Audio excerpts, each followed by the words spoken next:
조갑제 TV 시청자 여러분 안녕하십니까? 2023년 1월 17일 오전 11시 45분입니다.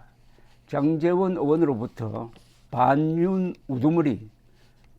우두머리라고 매도당한 나경원 전 의원은 아마도 국민의힘 당대표 출마를 결심한 듯합니다.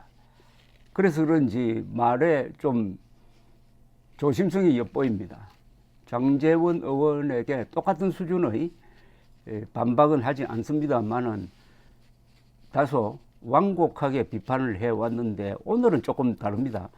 페이스북에 글을 올렸는데 상당히 강하게 국민과 대통령을 이간질하는 당대표는 안 된다고 했습니다. 그런데 장제원 씨는 당대표로 출마한 사람이 아닌데 누구를 지칭했는지는 모르겠으나 장제원 씨가 미는 김기현 전 원내대표 현 의원을 비판한 것으로 해석될 수도 있습니다. 저에 대한 해임은 분명 최종적으로 대통령께서 내린 결정일 것입니다. 이렇게 시작됩니다. 페이스북에. 그래서 저는 그 뜻을 존중한다고 말씀드렸습니다. 하지만 대통령께서 그와 같은 결정을 내리시기까지 저의 부족도 있었겠지만 전달 과정의 왜곡도 있었다고 봅니다. 저는 그러기에 해임이 대통령의 본의가 아니라고 생각합니다. 이건 상당히 강한 표현입니다. 저는 그러기에 해임이 대통령의 본의가 아니라고 생각합니다. 중간에 이간질 시키는 사람이 있었다는 뜻 아니겠습니까? 내년 총선 승리는 온 국민이 함께 어렵게 세운 윤석열 정부의 성공을 위해서 꼭 필요합니다. 또 지금부터 1년 윤석열 정부의 순항과 성공은 내년 총선 승리에 너무도 중요한 필요 충분 조건입니다. 그러기 위해 국민과 대통령을 이간하는 당대표가 아닌 국민의 뜻을 있는 그대로 전달하고 일부 참모들의 왜곡된 보고를 시정하는 당대표가 필요합니다. 대통령을 에워싸서 눈과 귀를 가리는 여당 지도부는 결국 대통령과 대통령 지지 세력을 서로 멀어지게 할 것입니다. 이제 우리는 윤석열 정부를 지켜야 합니다.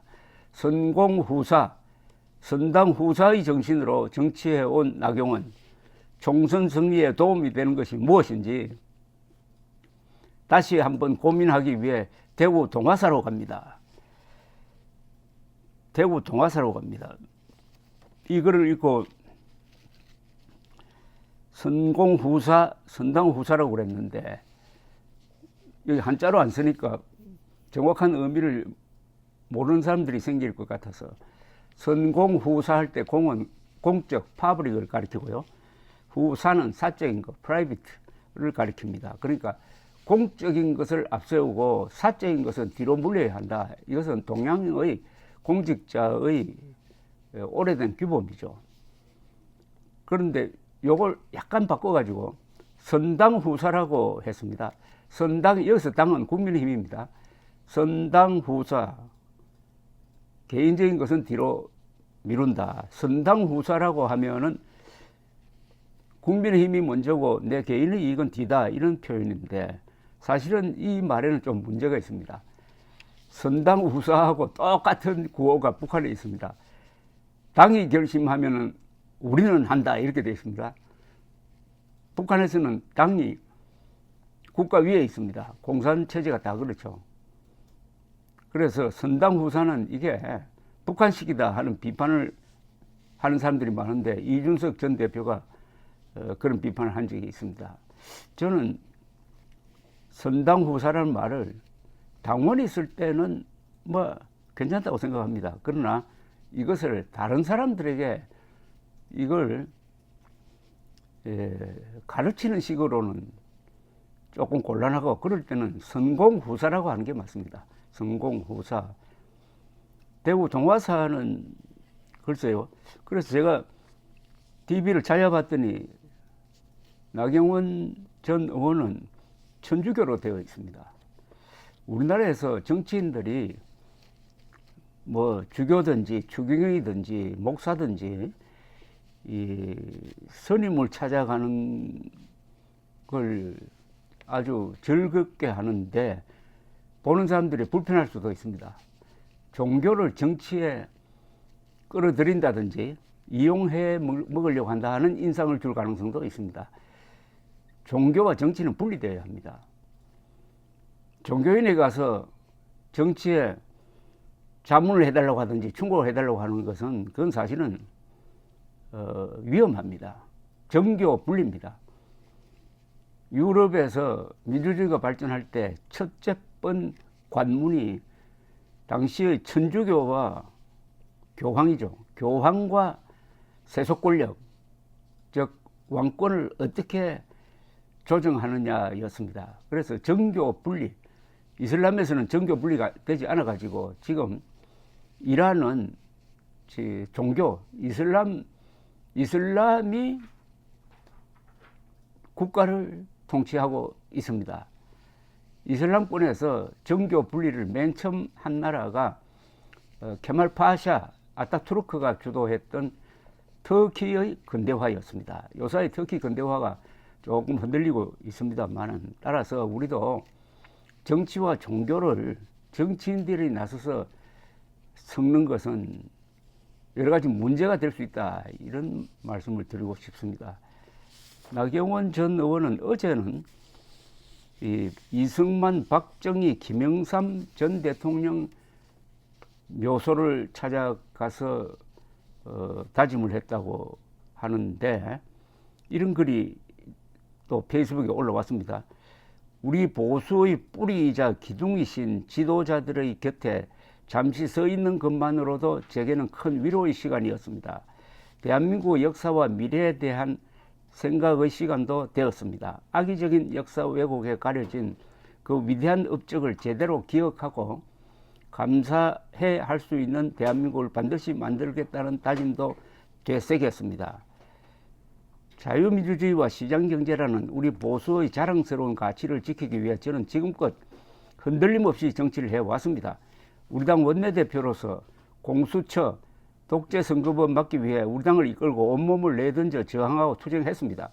문재인 정권이 억지로 강행하려던 종전선언을 막기 위해 미국 정치권을 설득하다 매국노 소리까지 들었습니다. 2019년 뜨거운 여름날의 광화문 광장이 떠오릅니다. 조국 사태에 분노한 우리 당원과 함께 절규하듯 조국 사퇴를 외쳤습니다. 그리고 윤석열 검찰총장은 국민의 열망과 부름에 법치의 결단으로 답했습니다. 그렇게 우리는 정권교체의 씨앗을 함께 심었습니다. 그러니까 윤석열, 나경원 두 사람이 2019년 투쟁 시기 때 같은 편에 있었다는 걸 강조하는 겁니다. 2022년 3월 정권교체의 기적은 그렇게 시작한 것입니다. 그 자리의 중심이 되신 당원 여러분들이 늘 감사하고 제가 그 곁에 있을 수 있었던 것 자체가 제게는 감동입니다. 좌파가 가장 집요하게 공격하고 물어뜯는 정치인이 된 것도 오히려 제게는 영광스러운 상처입니다. 저는 말 그대로 정통 보수이기 때문입니다. 한 번도 당을 떠나본 적 없는 보수의 원류라고 자신할 수 있기 때문입니다. 앞으로도 보수의 가치를 지키고 자랑스러운 보수를 만들기 위한 저의 길은 계속될 것입니다. 오늘 세 분의 전직 대통령님 앞에서 그 약속을 말씀드렸습니다. 이거는 요사이 상당히 나경원 전 의원이 외로움을 느끼고 있는 듯합니다. 요사이 보면은 윤석열의 뜻을 전달하는 장제원의 막말에 박수를 보내고 나경원 전 의원을 비판하는 자칭 보수 세력이 의외로 많습니다.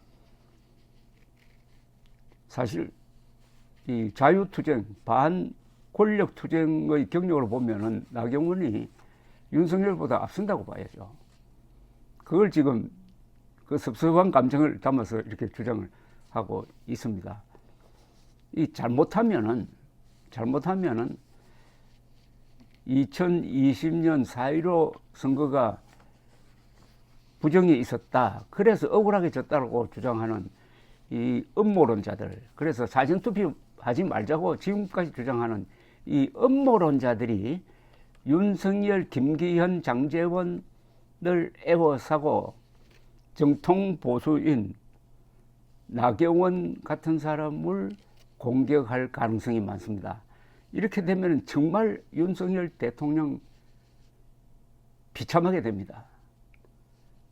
윤석열 대통령이 멀리 해야 할 사람들이 음모론자들입니다. 부정선거 음모론자들. 부정선거 음모론자들은 지난 대통령 선거 때 윤석열 대통령 낙선 운동을 한 겁니다. 사실상 줄기차게 사전투표 하지 말자는 캠페인을 벌였지 않습니까? 사전투표율을 올려야 이길 수 있는데 저는 그게 운동이 상당히 부분 먹혔다고 봅니다.